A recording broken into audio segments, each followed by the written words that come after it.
That's a great story. And so, Matt, I always, try to tie in the weather word with the story preceding you. And the best thing I could come up with today was finicky. It might be tough for a weather forecast. Sure. No, he's got it. You always nail it. Well, we'll see what happens here. For sure. That reminds me, just a brief story. We were looking out the back of our house, and we saw a cat along the fence, and it looked a lot like the cat that we have, long-haired black cat. So I'm like, babe, where's our cat? Where's, Max was the cat's name. And she's like, I don't know, I don't see him anywhere. So we went out looking, and then we saw him going down the street. We got all the neighbors together, and we were going blocks and blocks, and we saw him, and we cornered him. And then we noticed it wasn't our cat. It was someone else. So we go back to the house, and he's under the bed. He was just sleeping. Yeah. Under the bed. So appreciate all the neighbors that was for very all the kind. commotion. Yes. Yeah, it was a while ago. You found someone's cat. It just wasn't yours. We did. And so we've seen that cat again, and we're like, no, that's not Maxie. We're fine. So anyway.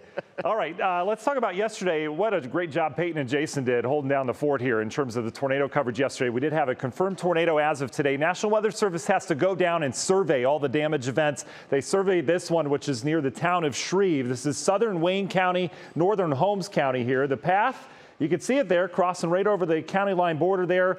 EF1 officially, 105-mile-per-hour winds.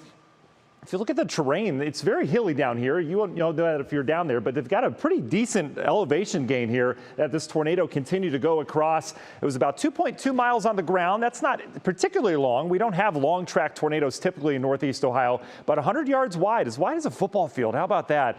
Certainly some damage down there with 2 barns destroyed, and I mean destroyed. They had just a heck of a time cleaning up from that, and they still are down in areas of Wayne and Holmes County. The rest of us, we're dry. We have quieter weather today. You notice we have been sparking a couple showers. There's a lot of moisture in the atmosphere. Doesn't take much to wring that out, but we have a decent downpour that went through the Carrollton area earlier, but this low pressure that causes severe weather yesterday, remember we were talking about how potent this thing was. It's now off the eastern seaboard. And look at the storms that developed. The energy from these went down the Appalachian Mountains, went down towards Tennessee, North Georgia. Now all that energy from the storms, it's actually heading westward through Alabama now. It's really interesting how everything's fluid in the atmosphere. And speaking of fluidity, we've got a very strong flow out of the northwest still. It's a very active pattern, especially for this time of year. So again, these little ripples of energy in the atmosphere will help to kick off additional storms as we go throughout the weekend. First one that we're watching, this little area of storms out towards Wisconsin right now. We're going to watch that move in during the early morning hours. So notice how we kind of cloud up tonight, and then we're talking 3, 4, 5 o'clock in the morning.